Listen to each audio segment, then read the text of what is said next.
Hi everyone. I'm Alex van Leeuwen. I'm just here today and I'm going to present a bit of work that we've been working on over the past year or so, really looking at the interplay of metamorphism and gold mineralisation in the Western Gawler Craton. So I'll just preface this presentation with the fact that this is still very much ongoing work. So interpretations and things that I'll say here are potentially subject to change, but I think there's some interesting content here nonetheless. So getting into things, first of all, what does the distribution of gold mineralisation in the Western Gawler look like? So here on the left-hand side, we have a TMI map that we've seen a few times today of the Western Gawler, or the central Western Gawler. And here outlined in the thick white line is the Christie domain, or Christie subdomain. And this is really the focus of what I'm going to be talking about today. I'm not going to be focusing on the gold systems further down to the south, like Dunkilia and Tarcoola. We're really focusing on the gold mineralisation in the Christie. So as you can see here, all these little white dots, they are known occurrences or deposits or prospects for gold. And here we have Challenger and Gulf Bore, which are annotated in bold, and they're really going to be the two focal points of this presentation. But overall, the gold is hosted in rocks that look something similar to this. So they're sort of upper amphibolite to granulite facies, dominantly metasedimentary rocks, also some metavolcanic clastic rocks in there too, and collectively I'll just refer to them as the Christie gneiss going forward. And these rocks, as we've heard today, were deposited somewhere between 2435 and 2470 or 2480 MA, somewhere in that range. But the main school of thought around the gold mineralisation, particularly coming from Challenger, is that the gold mineralisation present in these now granulite facies rocks came in prior to metamorphism. So it was present in the protolith and it was subsequently metamorphosed. So we really want to test that model going into Gulf Bore and really try and generate a comparative study here. I sort of went over this slide a little bit already, but we're trying to do two things in this study. So the first thing that we want to understand is what sort of mineralisation was hosted in these protolith rocks. Was it an epithermal style deposit or was it an orogenic style deposit? There's sort of the two end-member scenarios that we're trying to compare and contrast. I will preface this by saying that this is still, very much early days in terms of coming to a conclusion about this. It's really hard to fingerprint deposits like this, especially when they've been overprinted by such high-grade metamorphism. A lot of the geochemical signatures and a lot of the most important structural signatures of this primary mineralisation are lost when they're overprinted by such high-grade metamorphism. But nonetheless, we're making attempts to do so. So the second point here is to really try and define this as a gold region, right? To see if the metamorphism or the gold mineralisation at two key deposits or two key gold prospects, being Challenger and Gulf Bore, are equivalent or whether they deviate in some meaningful way. So I guess here in the image down below is we want to compare this, which is a sulfide-bearing migmatite from Gulf Bore, to the things that we see at Challenger, which are quite high-grade gold-bearing migmatites. So, first of all, a bit of background on the current school of thought around gold mineralisation at Challenger. So this is very much a schematic sort of view on the, or generalised view of what's happened, but broadly, I'll just go through this. So on the left-hand side panel, we have sort of the formation of initial mineralisation. So we have gold coming in and it's associated with these quartz veins, and associated with these quartz veins we have these alteration assemblages that form sort of these halos or these alteration domains around these auriferous quartz veins. And as a product of that, these altered versions or altered equivalents of the Christie gneiss become hydrated and they become enriched in certain chemical elements and depleted in others. And that really becomes quite important when we look going forward into the Slefordian orogeny. So I'll preface this, I'll say once again that this is happening prior to the Slefordian, so somewhere between 2440, say, and 2470 MA. And then moving forward to these two middle panels here, we have these two things that are going on more or less concurrently, but I've sort of separated them just for ease of viewing. We have deformation associated with the Slifordian. So the Slifordian sort of spans a range of around 2470 to 2440 MA. And we have some structural concentrations of gold that are noted at Challenger. So you have these sort of bonanza grade lodes at Challenger, which really have a structural control formed in sort of the hinges of anticlines and things like that. But also we see that these rocks are significantly partially melted, or have a significant amount of melting having gone on, or having been affected.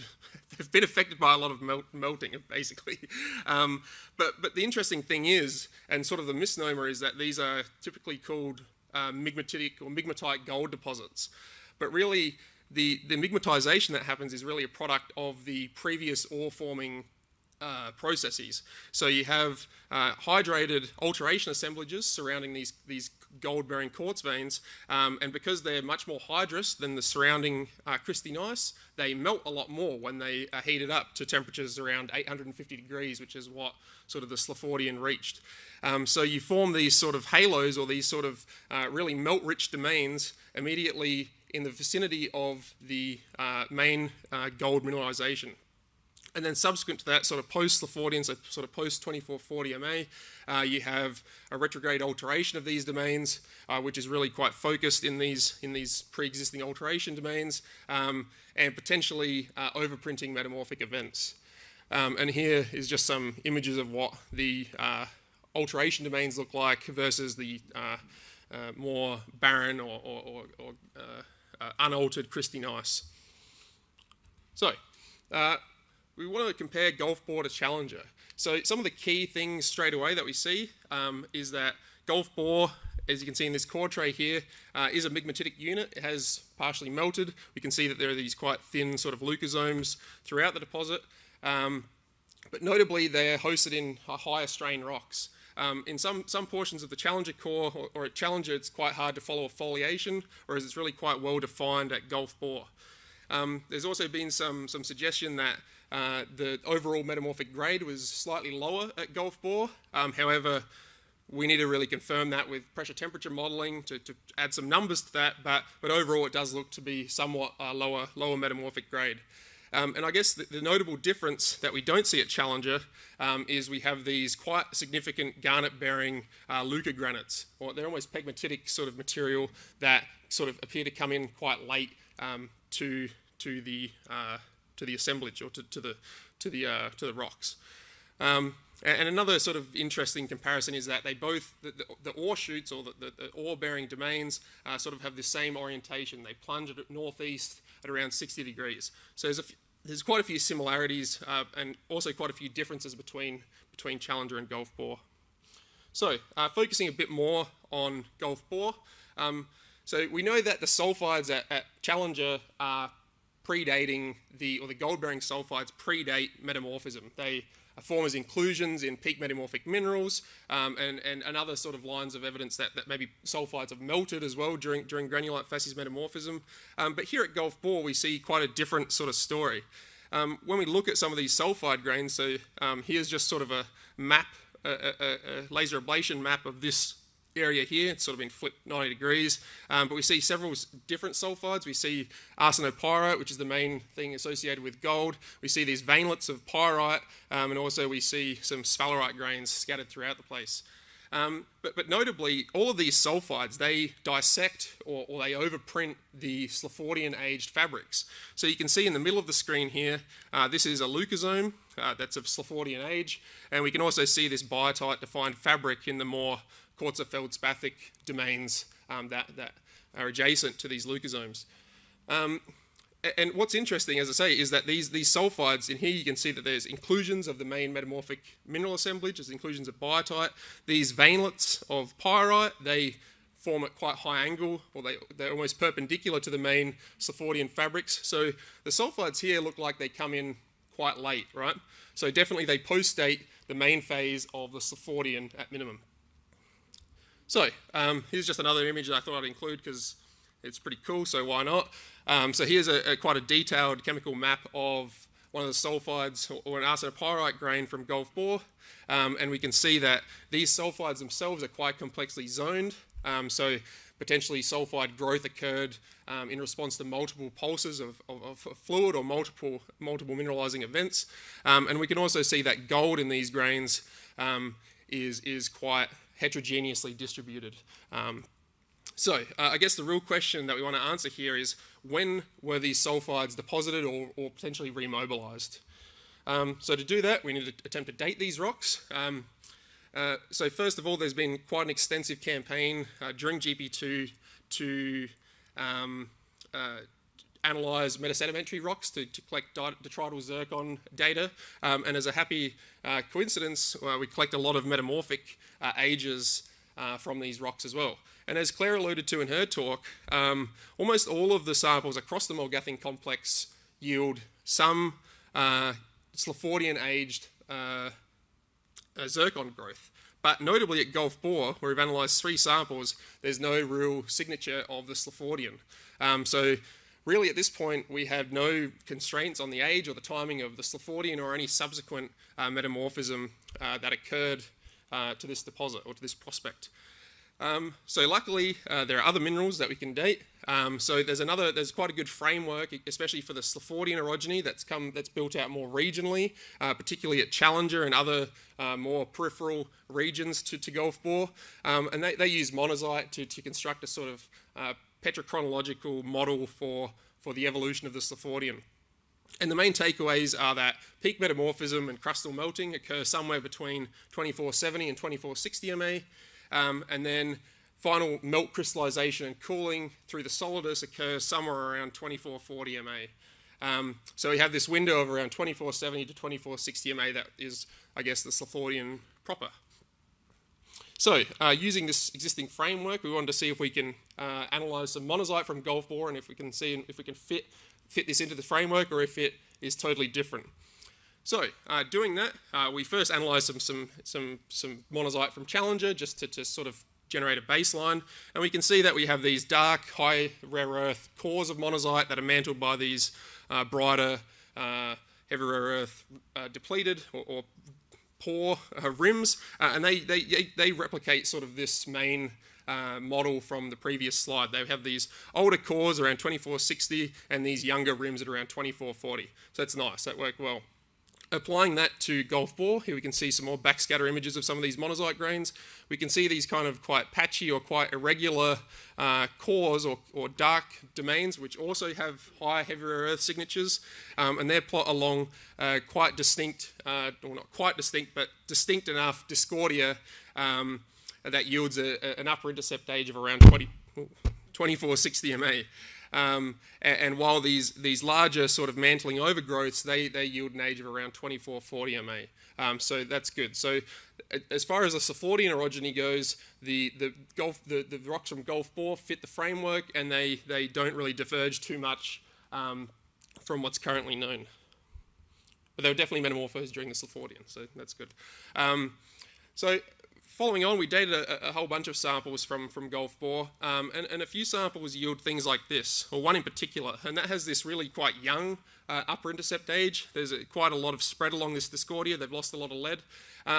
So what to make of this potential 2200 MA age is really, we're really not quite sure of what to make of it as of yet. Potentially some work that I'll present towards the end of this presentation may shed some light on what these ages mean.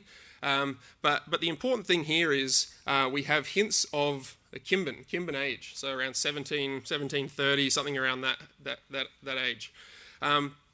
These monazite are analysed from the sillimanite biotite gneiss from Gulf Bore. This was once sillimanite, it's now been retrogressed to muscovite. And we can see, if we look at these sort of bright sort of grains throughout this sample, is just a big backscatter image of sort of one of these domains, and we can see that these monazite are texturally related to this later fabric, this muscovite breakdown texture, and the grains sort of appear to be texturally quite late as well. So that's interesting. That's something to sort of pursue, and we wanted to see if we could massage a bit more out of this and see if we can really find some evidence for Kimban overprinting here at Gulf Bore. So to do that, we look towards some more novel geochronological techniques. One of those is in situ lutetium hafnium dating of garnet, which is a cool new method that's come online in the past few years. So lutetium-hafnium dating of garnet's not particularly novel, but it used to involve a lot of long digestion periods and column chemistry and stuff like that. So it's really quite hard and time-consuming to do this. But now we can do it in situ and we can generate data really quite quickly. So it's great. It's great for things like this. So looking at a sample from Gulf Bore, these two garnets come from the same thin section, so they're only a few centimetres apart spatially. But we can see that the garnets look really quite different. This garnet here is quite resorbed, it's really quite unhappy looking, it has really quite highly embayed grain boundaries, a lot of inclusions of things like biotite and quartz and some oxides. And then we contrast that with these quite different looking garnet grains that have these really quite nice euhedral crystal faces, and they look to overprint the fabric in the rock in general. They look texturally quite late. Dating these in these apparently older garnets, they give us somewhat convincing Slefordian age. There's a lot of dispersion in this data, but overall it's around 2370, so it's related to Slefordian aged garnet growth. Whereas these younger garnets, or apparently younger, are younger, right? They come out around 1690, so pretty well bang it towards the end of the Kimber orogeny. So this is really quite a solid line of evidence that not only have we seen a small amount of influence from the Kimber, but we've actually seen new metamorphic mineral growth. And another interesting observation here in these chemical maps, so this is a map of yttrium in these garnets, and we can see, it doesn't quite show up, I probably could have picked a better figure to show here, but these garnets do appear to have some sort of concentric zoning. They do appear to sort of somewhat mimic what we see in garnets that grow in more fluid-rich environments. So things like skarns and in eclogites, where there's an abundance of free fluid able to transport elements around, and you form these concentric zoning rings in garnet. So this could be a potential line of evidence that this was quite a fluid-rich event. So it's quite interesting. So last of all, back to monazite. This is some work that Justin Payne and I have been sort of experimenting with using the new time-of-flight mass spectrometer housed at UniSA. So have all these other chemical maps, by the way. I just haven't said it until now. This technique's really quite interesting because you can collect almost the entire periodic table of elements simultaneously, and you can do so really rapidly and with very little sacrifice to detection limits. So you can still generate isotopic ratios, and you can still date these rocks as well. So this is a monazite from Gulf Bore. If you look at it in thin section, it doesn't look anywhere near this remarkable. It's quite a large one, but after mapping it, we can see that there is a lot of complexity internally. There are a lot of different chemical subdomains, and potentially when you're ablating using spot data, it's not very hard to because we're using a 13 micron spot at the smallest, so it's not very difficult to accidentally ablate different portions of different domains. So that may explain why we see that complexity in that previous sample that gave the initial sort of hint of Kimber ages. But nonetheless, these samples, or the monazite in these samples, are really quite complex. We see these high europium cores, so maybe related to something like plagioclase breaking down. But overall, there's a lot of complexity to them. So if we cluster these pixels using everyone's favorite sort of technique, machine learning, or basically just training a data set to say, pick out pixels that look similar in all the different element maps, because we collected a lot of them, and then spit out a domain map, and then we can take our uranium lead and uranium thorium, or thorium lead age maps, and extract pixels that relate to these different domains. So I guess what I want to draw most attention to here are these really thin rims, which are really quite well seen in this europium image, and they yield Kimber ages. This sort of broad peak here, this is related to this domain, these rims, they're quite thin things that you would never be able to date using most conventional techniques, but using a method like this, we can quite clearly assign a Kimber age to. So this is very much work in progress, but I hope to sort of, progress this and to really see what we can pull apart around the Kimber evolution of these rocks. So I guess that's more or less it for the main part of the presentation, but just a bit of a summary is that Challenger and Gulf Bore have a shared metamorphic history during the Slefordian, but they do diverge in the fact that Gulf Bore seems to preserve quite a significant overprint during the Kimban orogeny. And this Kimban overprint appears to be related to fluid flow or to fluid rock interaction, which may have been responsible for remobilizing or depositing these sulfides in disagreement with what we see at Challenger. So I guess where to from here? And that's really to figure out whether these are totally separate ore systems or gold systems, or whether Gulf Bore pure or simply represents remobilization of an existing Challenger-style ore body. And then also shifting our focus a bit more towards answering that first question of what style of protolith mineralization was present at Challenger. So that's about all I have. Thanks for listening.